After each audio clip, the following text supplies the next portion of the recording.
This is a great question, but keeping the parameters that I set up before, where it was just China versus Taiwan, then yes, I believe a Chinese blockade of Taiwan would force Taiwan to capitulate and provide favorable conditions to China to allow Taiwan to rejoin the Chinese mainland. However, any kind of prolonged blockade of Taiwan is also going to hurt China, because something like 80% of trade that China deals in goes through the Taiwan Strait, and they would have a logistical nightmare. And in trying to just secure the strait and figure out what flagships are going to Taiwan, what flagships are going to China, what the intentions are, essentially being able to shadow those ships if they are trying to run a blockade, it would be a big problem because, as I said, a lot of trade goes through the Taiwan Strait. On top of that, 50% of all of the semiconductor fabrications made in Taiwan go to China for them to use in their technology manufacturing. That's a big portion of their economy. If Taiwan were blockaded, that would be shut off. Taiwan would just stop providing that because it would be a tit for tat measure. Because of that, China's economy would take a significant hit.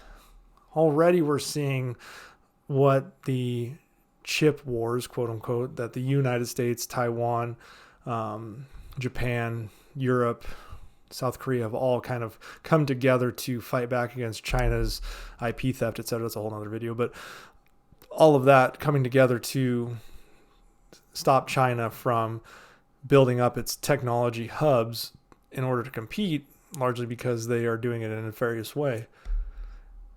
If they lost Taiwan completely, the Chinese lost Taiwan completely, it would be a significant damage to their economy. So China would be hurting themselves as well. But in the long run, if that was what they were willing to do, if they were willing to put themselves through that pain, then yes, I believe a blockade would be effective for China. But the reality is we don't live in a world where that was how it works. Russia versus Ukraine had really no security guarantees with the United States, and yet the United States has supported them extensively. So when we look at Taiwan, who does get security guarantees from the United States, we would look at a blockade as something the US, Japan, Australia, pretty much the entire Western world would respond to, because the free and open oceans, the security of the free and open oceans affects everyone. Everyone's trade, everyone's livelihood. And as I said before, a massive amount of trade travels through the Taiwan Strait, and there's a reason for it. It's secure, more secure than going south through all the cyclones and the shitty weather and shitty ocean that's down there. On top of that, the U.S. doesn't really take kindly to being told what it can and can't do with allies. So what would likely happen is in the event of a blockade, the first thing the U.S. would do would probably be sanctions. And I talk about that in another video. I'm not going to go into the sanctions here. They'd be pretty devastating for China, considering they're an outwardly facing economy. They're an export-driven economy. They need the inputs coming from other countries. It would hurt them. I already talked about that in another video. Anyways, a blockade, or a response blockade or quarantine from the U.S. and the West would involve blockading Shanghai from any kind of inputs that would be required. And it's been assessed that between 60 to 90 days of a blockade of Shanghai brings the Chinese economy to its knees almost immediately. I mean, it's pretty significant how quickly the lack of access to the external world China has would cause problems for China. On top of that, I've talked about this before, a response blockade could be involving shipping of energy. Most of the oil and natural gas that is going to China is via shipping lanes from the Persian Gulf through the Arabian Sea across the the Pacific Ocean from Canada, US, South America, and also via those same sea lanes from Russia. Russia actually ships more fuel items or fossil fuels to China now through boats than it does through pipelines. So, or at least that's what it was before Ukraine. I'm not entirely sure what it is now. That all would stop. The U.S. Navy could blockade China in the Persian Gulf, in the Pacific, entering by south of Japan. Japan could help out. All these countries would help out. And the lack of energy, the lack of manufacturing inputs, the lack of foodstuffs coming from the food countries other than Russia would cripple China. And we would see probably an end to China's blockade of Taiwan without a Western shot fired, unless China fired first. But the reality is these blockades would have such a standoff distance. Like if you blockade oil going to China in the Persian Gulf, that's on the other side of India.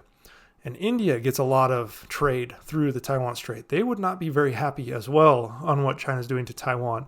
Japan would not be happy. Philippines. There's a lot of countries that rely on open access and freedom of navigation through this region. And so much of those countries would just not stand for it.